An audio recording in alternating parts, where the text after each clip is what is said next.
لندن میشتو ولسونو ستاسې د ټولو لپاره د پام وړ خبرتیا هیله مې دا ده چې دا خبرتیا له خپلو نورو لندن میشتو دوستانو سره شریکه کړئ چې تر څو د ټول افغانستان د ځوانانو او د ټول افغانستان د خلکو حق مونږ په لندن کې د پارلمان مخې ته یا د پارلمان په څلور لارې کې وغواړو. وروسته له هغه نه چې د افغانستان او پاکستان ترمنځ پر فرضي کرښه او دغه راز جنګونه جریان لري، دغه راز یو هیواد بل ولي بل هیواد بل ولي،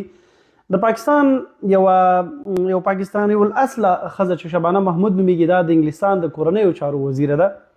نو دوی په تازه پریکړه کې افغانستان ځوانانو ته د کار او د تحصیل پر ویزو باندې بندیز لګولی دی او وجه یې دا ښودلې ده چې دلته د افغانستان ځوانان د تحصیل په ویزو باندې راشي، بیا د پناه غوښتنې کوي. په داسې حال کې چې دا کچه په پاکستانیانو کې په 90% زیاته ده. یعنی که تاسو دغه ګراف وګورئ، په انټرنیټ کې سرچ کړئ، نو تاسو دا ومنئ چې دا زه په خپله مستقیما ځینې کسان پیژنم چې پاکستانیان دي، هغوی لندن ته راځي، په تحصیلي ویزو عمل ته پاتې کیږي او بیا بیرته خپل هیواد ته نه ګرځي، چې دا شمېره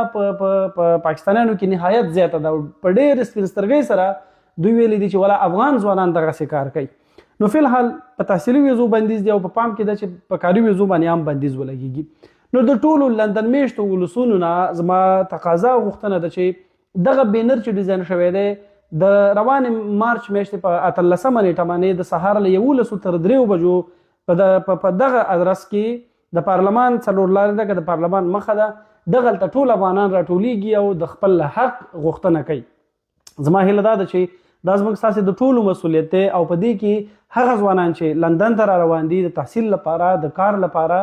نو چې پاکستانی راځي 1000 وارې به افغان راځي. د دې حق غوښتنې لپاره زما په تاسې ټولو باندې غوښتنه ده چې په دې برخه کې ګډون وکړئ، دا خبرتیا له ملګرو سره شریکه کړئ او که د لندن په هر ګوټ کې یاست، تاسې یو رب چې دې ناستې ته به راځئ، دې غونډه کې به ګډون کوئ او د خپلو نورو افغانانو حقونه به غواړئ. بله دا ده چې دغه ویډیو چې تاسې ګورئ، په دې ویډیو کې یوه خبریاله ده یا یوه ښځه ده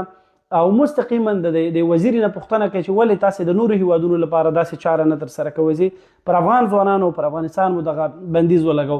دی په ډېرې سپین سترګۍ ورته وایي چې دا خو لا پیل دی، کیدای شي نور هم ډېر څه داسې شي چې هغه پر افغانانو باندې ولګېږي. نو دا یوازې کرکه ده، دا یوازې تبعیض دی، دا یوازې نفاق دی او دا یوازې